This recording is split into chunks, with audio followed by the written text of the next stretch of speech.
Welcome to Down the Rabbit Hole. And as always, I'm Angel. And I'm Ashley. And today's episode, we are still doing things a little bit different. And this may be the format that we use going forward. So I found a topic that I'm going to relate to Ashley, which Ashley may remember us talking briefly about this one, but we never delved deep into this one. So it was a topic that we did bring up previously, Ashley, that we had said would be an interesting topic, but it's not one that we actually did the research on at that time. Okay. So this episode, is about a woman named Teresita Basa. So Teresita was born in the Philippines in 1929. She had moved to the United States in the late 40s, I would say, and her goal was to study music. During her time in the States, Teresita later found herself entertaining the medical field, which we get. She became a respiratory therapist at Edgewater Hospital in Chicago, Illinois. By all accounts, Teresita's life was completely normal. She had a stable job, a nice apartment, a good number of friends. She even had a boyfriend. Her life was seemingly doing well. She was still keeping in contact with her family that was abroad. But despite all that, tragedy was still sneaking around the corner for Teresita, unfortunately. On the night of February 21st, 1977, the Chicago Fire Department was called to put out a fire at an apartment on Pine Grove Avenue after her neighbors had reported smoke and the smell of fire coming from Teresita's apartment on the 15th floor. Since they busted in to Teresita's apartment, they put out the fire, only to unfortunately find Teresita lying nude under a mattress with the butcher knife lodged into her chest. Brutal. Yes, very brutal. Investigators soon arrived after the fire department. They were on the scene, and the investigators pretty much summed up that they assumed that the fire was started to kind of cover up the murder. So, given the state of her body, the investigators believed that she was a victim of a sexual crime, a sexual assault, because they found her lying nude.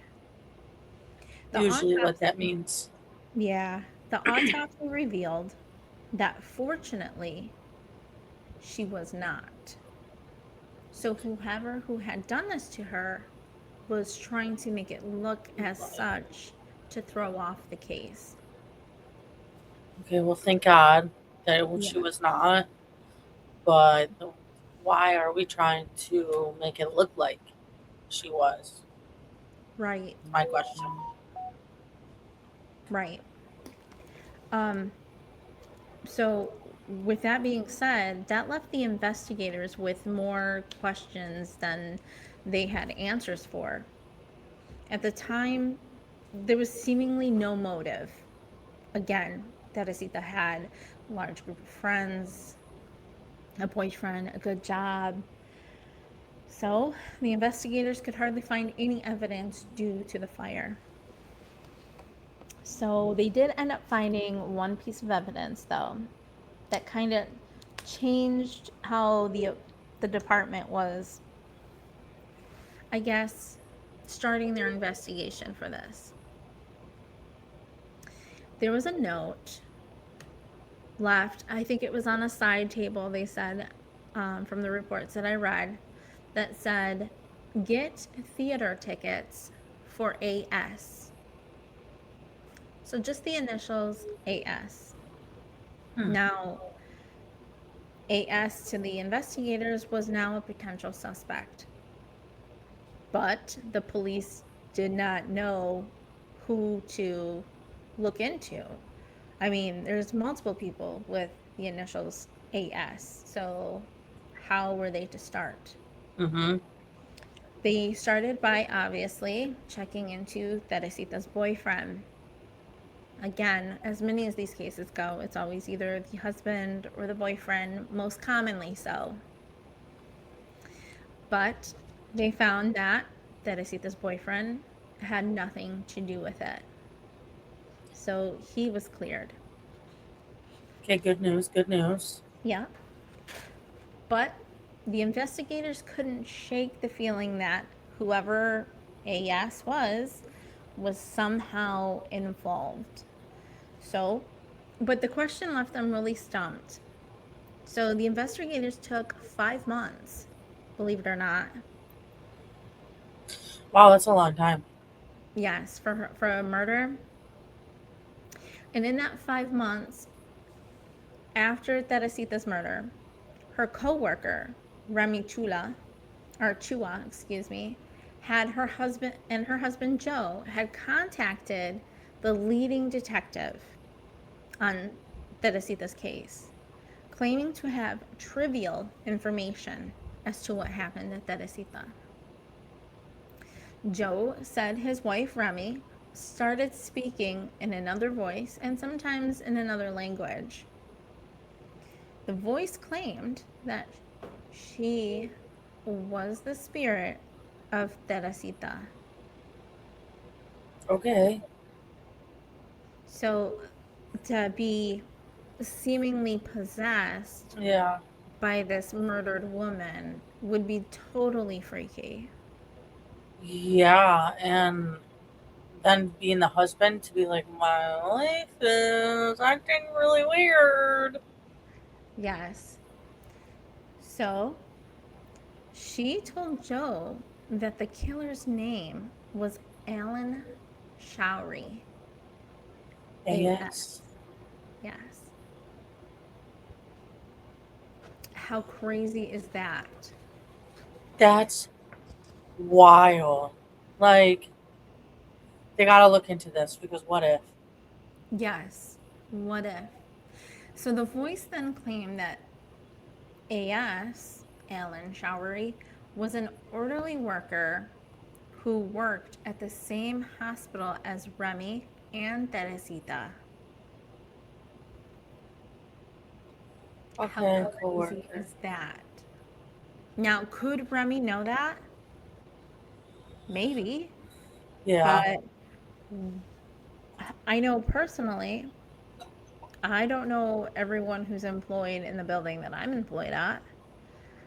So that would be kind of a hard thing to know for say if Remy actually knew Alan at the time. Yeah. Because working in, she worked in a hospital, right? They said? Yeah. You said? So, okay, there's no way you can know everybody that works in the hospital. Like, that's crazy. And to correlate them, do they even work on the same floor? How would Remy even know this person's name? Have They have to look into this guy. Right. So the voice who just claimed to be Teresita in Remy, coming out of Remy's mouth, urged Joe to desperately seek the police and ask for their help. Joe got cold feet. Again, who wouldn't? You know, you're hearing from a spirit that may or may not be Mm-hmm. this woman who was murdered. And how would the police even take that anyway? Exactly. Like, how do they go? How do they even go to a prosecutor or something? Be like, so this guy just came in here and said that his wife is like possessed or whatever, and they say that this guy is who. How do you even go about saying like, we need to investigate this guy with the story that he just had? Right. So Joe at first was afraid to think that the police were going to think that him and his wife Remy were crazy. Like, I would have too. Mm-hmm. However, Teresita would not make this the last time she visited Remy and Joe. I'm not done yet. Right. Some time has passed before Remy again allegedly becomes possessed by Teresita, who asks Joe again one simple question: why? Why hadn't he gone to the police? He told her that he had no proof. Understandably, I mean, you can't just Right. go and say, "Hey, my wife is being possessed by a ghost," and it says that so and so is the murderer. Yes. So Joe told her, not only do I not have any proof, I have no idea what to say to the detectives to make him believe me. Again, a very understandable situation. I mean, if somebody was speaking to me through my loved one to solve their murder, I don't think the police would take me very seriously, to be honest.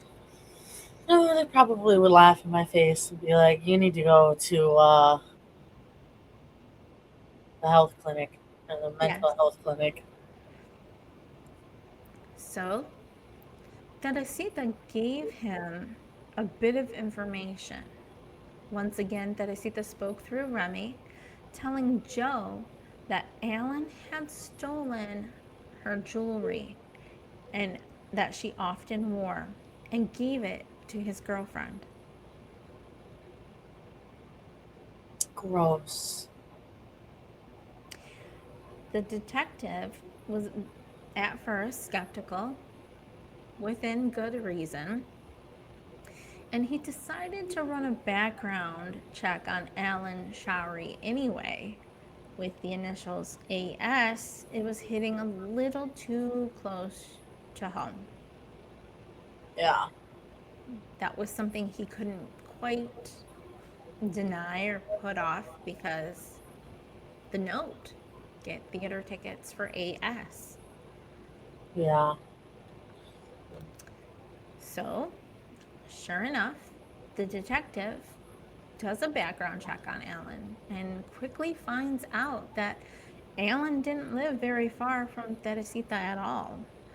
And upon like another round of questioning, another coworker claims that Alan was supposed to go to Teresita's to fix her TV that night when the murder happened. Hmm. That's not suspicious or anything.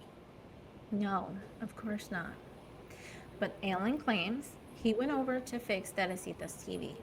But unfortunately, he found out he didn't have the right tools to fix it. So he left and went home, Yeah. Really like this story. right?